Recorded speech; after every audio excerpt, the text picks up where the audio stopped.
recognized for I 3 thank the minutes. gentlelady.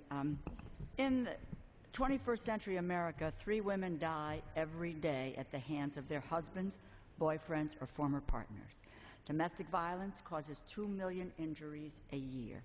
Sadly, it is something that 1 out of every 4 women will experience in their lifetimes. This is particularly a difficult problem for young women today. Women between the ages of 16 and 24 have the highest rates of relationship violence, and 1 in every 5 women will be sexually assaulted while they are in college. Even more worrisome, we know that when couples are experiencing economic difficulties, domestic violence is 3 times as likely to occur. Victim service providers have seen an increase in demand since the recession began, while also seeing their funding cut.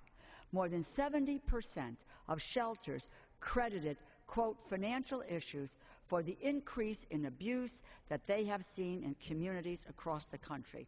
In 1994, our now Vice President Joe Biden wrote and championed the Violence Against Women Act. In 17 years, it has cut the rate of domestic violence in our country by over half. It is past time to reauthorize the Violence Against Women Act again, and my colleague's amendment would allow us to act now. The bill reauthorizes the programs that have proven to work to stem domestic violence, to help law enforcement and prosecutors do their jobs.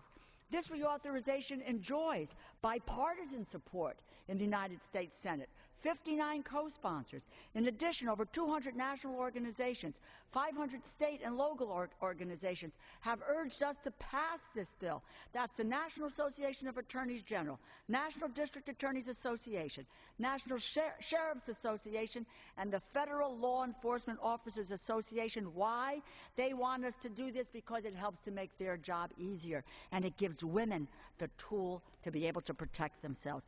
Everyone in this chamber wants to see an America where no one ever has to endure the scourge of domestic violence. The Violence Against Women Act is helping us to realize this vision.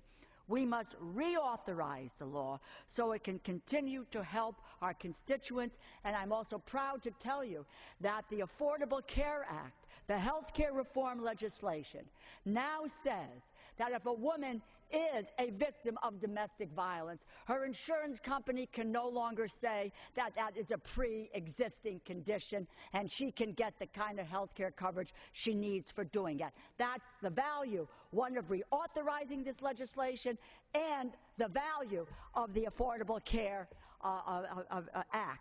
I urge you to support this amendment so we can act now. Let's move forward, reauthorize the Violence Against Women Act once again, and I thank you.